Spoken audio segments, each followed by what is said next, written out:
Good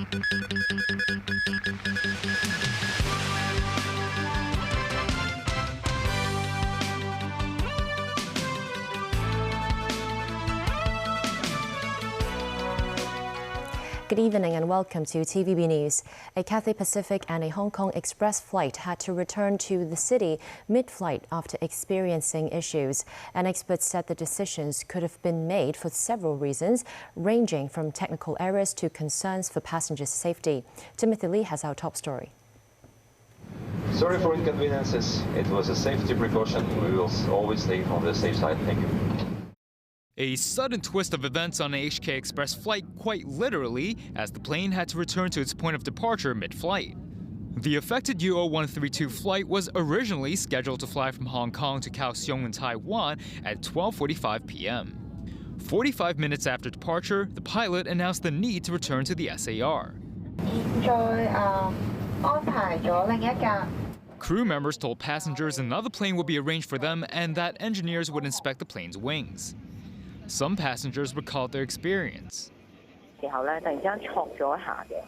This woman said the plane suddenly shook and that she heard some other passengers screaming. She said many people had no idea what was going on. HK Express said a signal problem occurred mid-flight and that the pilot was following procedure to return to Hong Kong. Meanwhile, HK Express's parent company, Cathay Pacific, also had a hiccup. Earlier today, the CX-596 flight departing from Hong Kong for Osaka in Japan at 8:36 a.m. had to return to the city after flying for 15 minutes. Cathay said they noticed a signal problem mid-flight and had the plane return to the city as a safety precaution. A flight tracker website indicated it was caused by an unlocked cargo door. Cathay apologized for the incident and scheduled a separate flight for affected passengers. Chim Wing-nin, a spokesperson of the aircraft division of the Hong Kong Institution of Engineers, said several reasons could have caused the flights to return, including mechanical malfunctions, the weather, or as safety precautions. He added pilots have instructions for such incidents during basic training and in their manuals. Timothy Lee, TVB News. The Census and Statistics Department has released the Consumer Price Index figures for September, showing a slight rise in inflation. Overall consumer prices rose by 2% year-on-year in September. That's larger than the corresponding increase of 1.8% recorded in August. Netting out the effects of all the government's one-off relief measures, the year-on-year rate of increase in the composite CPI, the underlying inflation rate, in September was 1.8%. That's also more than the 1.5% in August 2023. The increases have been attributed mainly to surging food prices, in particular for fresh vegetables, as a result of the impact of typhoons and extreme weather in September. Overseas, Israeli military said Friday it struck 100 operational targets belonging to Hamas as they continued to strike across the Gaza Strip. As Israeli tanks gather near the border, Israel's defense minister told troops they would soon see the Palestinian enclave from inside. Tracy Fannis reports. Israel continues to pound Gaza with airstrikes, putting the enclave's 2.3 million people under siege. 2 weeks after Hamas gunmen rampaged through Israeli towns, killing at least 1,400 people and taking scores of hostages. Here, another rocket launch from Gaza was intercepted by the Iron Dome air defense system over Tel Aviv Thursday night. This as a build-up of Israeli tanks and troops near the border between Israel and Gaza on Friday makes it look likely that a full-scale Israeli invasion of Gaza may be imminent. Israeli Defense Minister Yoav Gallant told troops at the Gaza border that they would soon see the Palestinian enclave from inside and to be ready for a ground assault, but he did not say when that would begin. And on the Israel-Lebanon border, more targeted strikes. Israeli military hit different groups, including Lebanon's Hezbollah, which supports Hamas. An Israeli military spokesperson told Reuters that Hamas was trying to engulf Israel in a 2- or 3-front war, including the Lebanese border and the West Bank. Meanwhile, in Bangkok Friday, the bodies of 8 Thai nationals killed in the Hamas attack on southern Israel arrived at a Bangkok airport.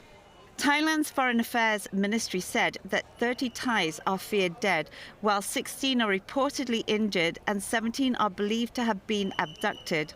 About 30,000 Thai workers are in Israel, mostly agricultural workers, and around 5,000 were working in the area of the attack. Tracy Furness, TVB News.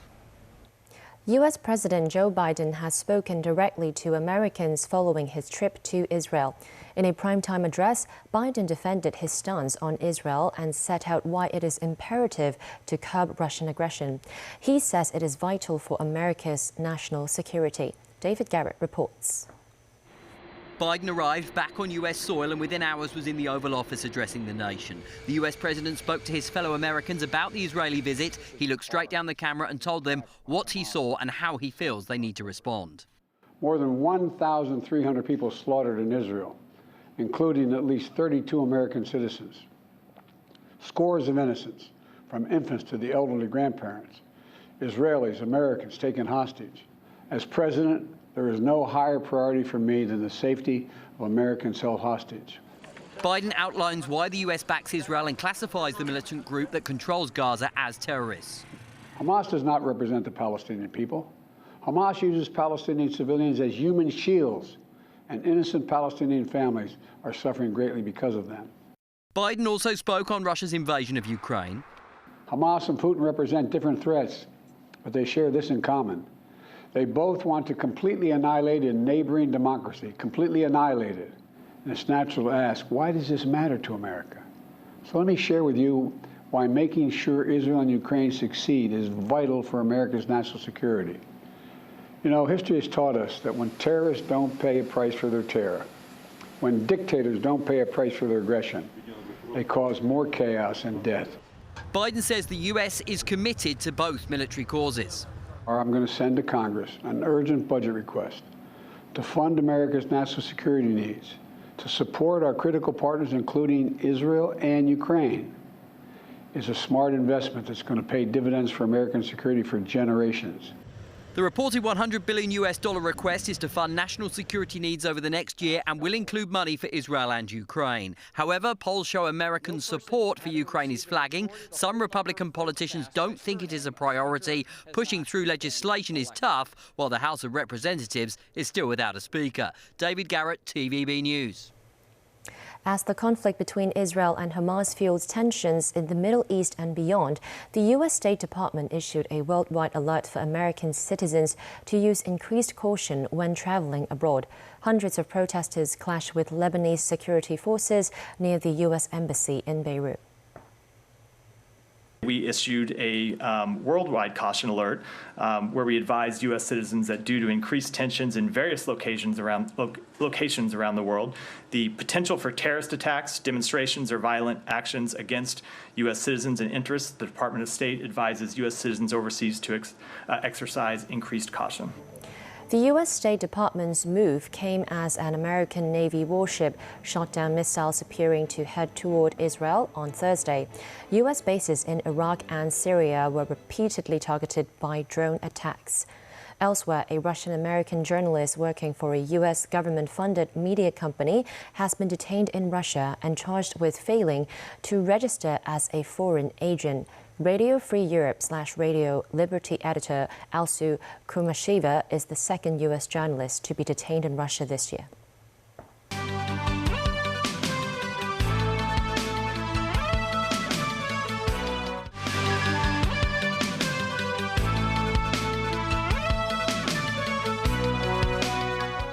President Xi Jinping has met with state leaders who attended the Belt and Road Forum for International Cooperation in Beijing. During his meeting with Thai Prime Minister Srettha Thavisin, President Xi said China-Thailand friendship is deeply rooted in the hearts of the people, adding both countries should work together to tackle online scam to build a more stable Thailand-China community.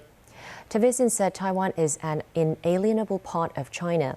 Xi also met with Prime Minister of Pakistan Anwar ul-Haq Kakar, who said China and Pakistan are all-weather strategic cooperative partners. Locally, a 20-month-old baby died on Thursday after catching COVID. The Centre for Health Protection said the baby boy had a good health record before testing positive to COVID on Tuesday. The boy was brought to United Christian Hospital on Wednesday and stayed in the pediatric intensive care unit overnight. After clinical diagnosis, the boy was found to have other complications, including pneumonia and sepsis. His condition then continued to deteriorate, and he was later pronounced dead at the hospital.